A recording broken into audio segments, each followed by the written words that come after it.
Tanggal 16 September, hari ke-260.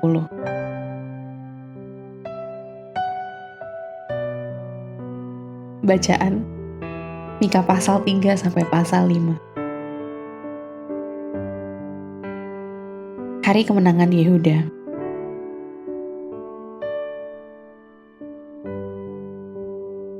Garis besar, bagaimana sikap seorang raja, begitu pula sikap bangsanya. Mika tahu bahwa moral bangsa tidak lebih kuat daripada moral para pemimpin bangsa.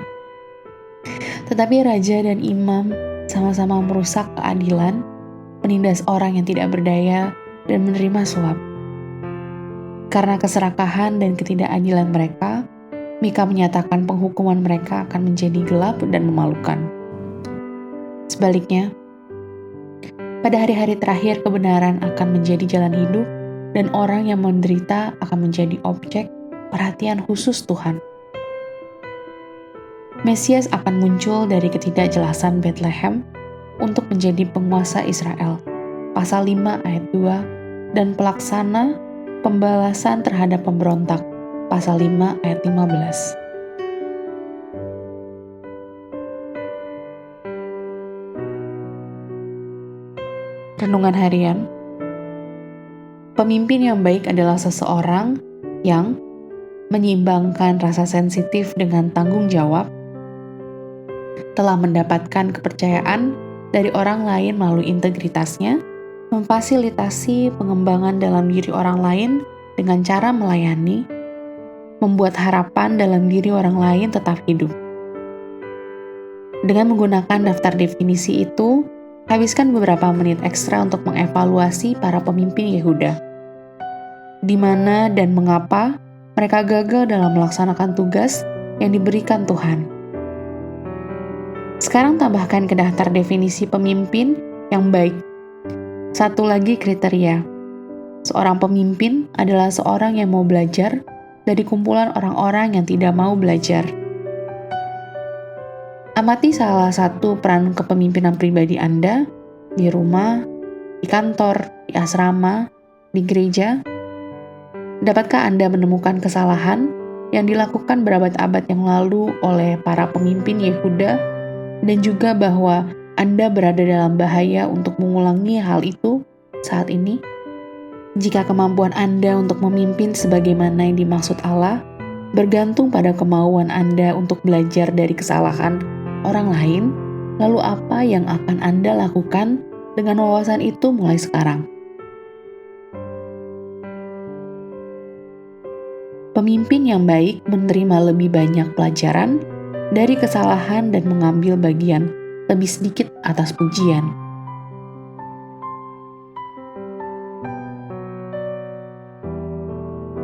Pendalaman.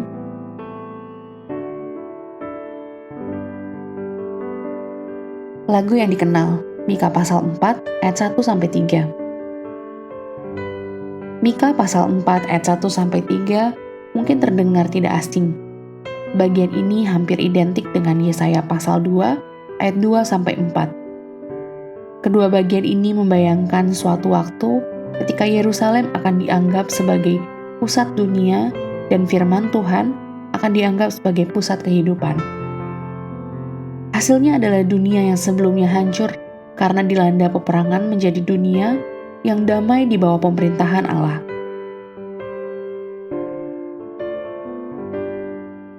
Nubuatan kelahiran dan kematian, Mika pasal 5 ayat 2. Nabi Mika dan Yesaya melayani pada saat yang sama dan mungkin pada kesempatan berdampingan bagi bangsa Yehuda.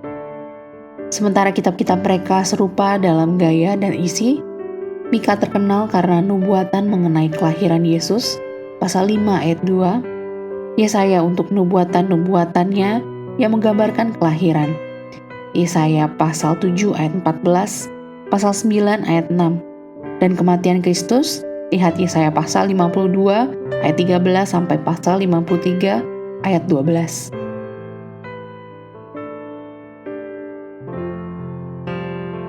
Amin. Tuhan Yesus memberkati.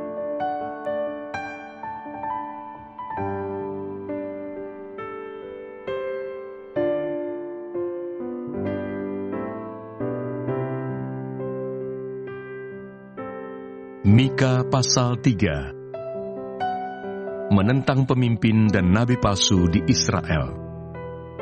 Kataku, baiklah dengar hai para kepala di Yakub, dan hai para pemimpin kaum Israel. Bukankah selayaknya kamu mengetahui keadilan, hai kamu yang membenci kebaikan dan yang mencintai kejahatan? Mereka merobek kulit dari tubuh bangsaku dan daging dari tulang-tulangnya. Mereka memakan daging bangsaku dan mengupas kulit dari tubuhnya. Mereka meremukkan tulang-tulangnya dan mencincangnya seperti daging dalam kuali, seperti potongan-potongan daging di dalam belanga. Mereka sendirilah nanti akan berseru-seru kepada Tuhan, tetapi Ia tidak akan menjawab mereka. Ia akan menyembunyikan wajahnya terhadap mereka pada waktu itu, sebab jahat perbuatan-perbuatan mereka. Beginilah firman Tuhan terhadap para nabi yang menyesatkan bangsaku, yang apabila mereka mendapat sesuatu untuk dikunyah, maka mereka menyerukan damai. Tetapi terhadap orang yang tidak memberi sesuatu ke dalam mulut mereka, maka mereka menyatakan perang. Sebab itu, hari akan menjadi malam bagimu tanpa penglihatan, dan menjadi gelap bagimu tanpa tenungan. Matahari akan terbenam bagi para nabi itu, dan hari menjadi hitam suram bagi mereka. Para pelihat akan mendapat malu, dan tukang-tukang tenung akan tersipu-sipu. Mereka sekalian akan menutupi mukanya, sebab tidak ada jawab daripada Allah. Tetapi aku ini penuh dengan kekuatan, dengan roh Tuhan, dengan keadilan dan keperkasaan, untuk memberitakan kepada Yakub pelanggarannya, dan kepada Israel dosanya. Baiklah, dengarkan ini, hai para kepala kaum Yakub, dan para pemimpin kaum Israel. Hai kamu yang muak terhadap keadilan, dan yang membengkokkan segala yang lurus. Hai kamu yang mendirikan Sion dengan darah, dan Yerusalem dengan kelaliman. Para kepalanya memutuskan hukum karena suap, dan para imamnya memberi pengajaran karena bayaran. Para nabinya menenung karena uang, padahal mereka bersandar kepada Tuhan dengan berkata, bukankah Tuhan ada di tengah-tengah kita? Tidak akan datang malapetaka menimpa kita. Sebab itu, oleh karena kamu, maka Sion akan dibajak seperti ladang, dan Yerusalem akan menjadi timbunan puing, dan gunung bait suci akan menjadi bukit yang berhutan.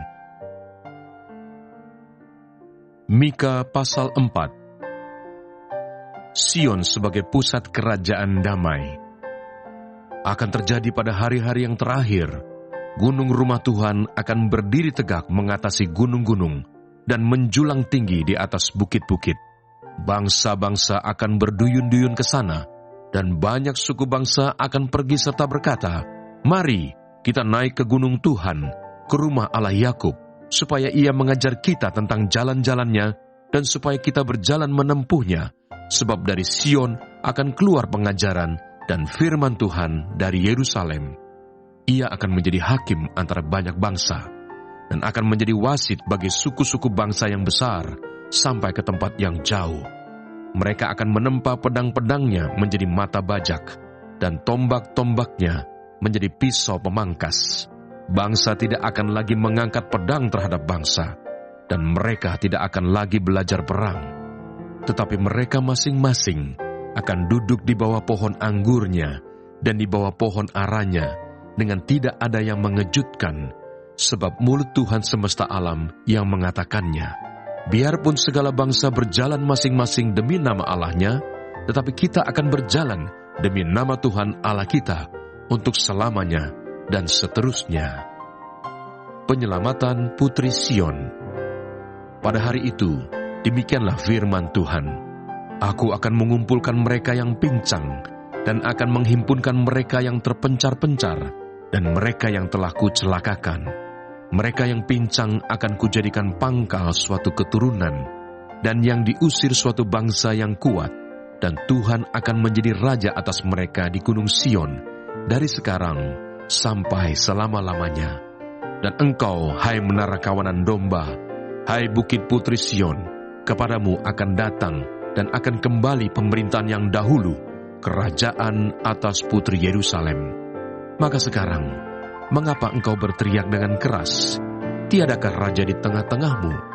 Atau sudah binasakah penasihatmu, sehingga engkau disergap kesakitan seperti perempuan yang melahirkan.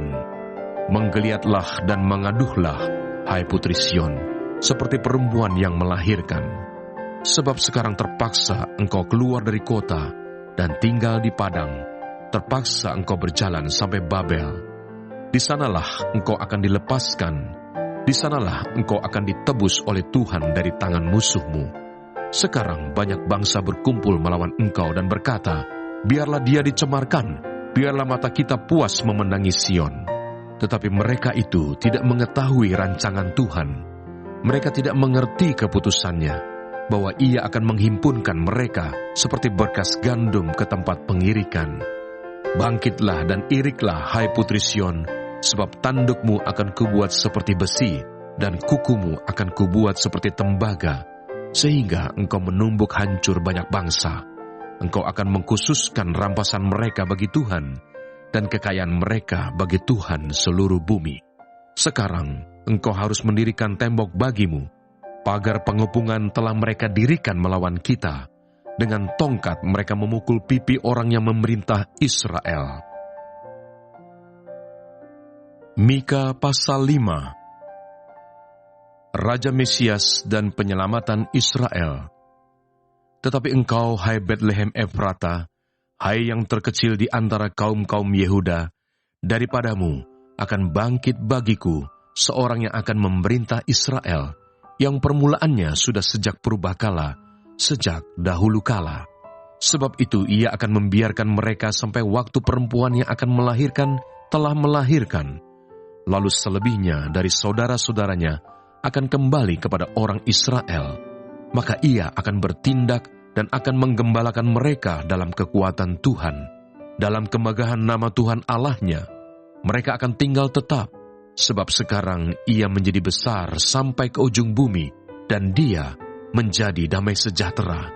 Apabila Asyur masuk ke negeri kita, dan apabila ia menginjak tanah kita, maka kita akan membangkitkan melawan dia 7 gembala, bahkan 8 pemimpin manusia. Mereka itu akan mencukur negeri Asyur dengan pedang, dan negeri Nimrod dengan pedang terhunus. Mereka akan melepaskan kita dari Asyur. Apabila ia ini masuk ke negeri kita dan menginjak daerah kita, maka sisa-sisa Yakub akan ada di tengah-tengah banyak bangsa, seperti embun daripada Tuhan, seperti dirus hujan ke atas tumbuh-tumbuhan yang tidak menanti-nantikan orang dan tidak mengharap-harapkan anak manusia. Maka sisa-sisa Yakub akan ada di antara suku-suku bangsa, di tengah-tengah banyak bangsa, seperti singa di antara binatang-binatang hutan, seperti singa muda di antara kawanan kambing domba. Kemanapun ia pergi, maka ia membanting dan menerkam, sedang tidak ada yang melepaskan. Tanganmu akan diangkat melawan para lawanmu, dan semua musuhmu akan dilenyapkan. Maka akan terjadi pada waktu itu, demikianlah firman Tuhan, aku akan melenyapkan kudamu dari tengah-tengahmu dan akan membinasakan keretamu. Aku akan melenyapkan kota-kota negerimu dan akan meruntuhkan segala kubumu. Aku akan melenyapkan alat-alat sihir dari tanganmu, dan tukang-tukang peramal tidak akan ada lagi padamu. Aku akan melenyapkan patung-patungmu dan tugu-tugu berhalamu dari tengah-tengahmu. Maka engkau tidak lagi akan sujud menyembah kepada buatan tanganmu. Aku akan menyentakkan tiang-tiang berhalamu dari tengah-tengahmu, dan akan memunahkan berhalamu. Aku akan membalas dendam dengan murka dan kehangatan amarah kepada bangsa-bangsa yang tidak mau mendengarkan.